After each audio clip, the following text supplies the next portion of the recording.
وإن البيت ليضيق على أهله وتهجره الملائكة، الملائكة مش موجودة في البيت، وتحضره الشياطين ويقل خيره ألا يقرأ فيه القرآن.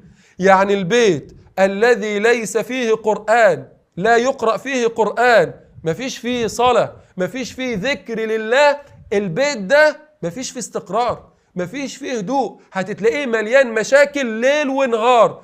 اللي عايز السكينة والطمأنينة ووجود الملائكة في بيته وطرد الشياطين من بيته، فعليه أن يقرأ القرآن في بيته، وخاصة سورة البقرة، لأن النبي صلى الله عليه وسلم قال: لا تجعلوا بيوتكم مقابر.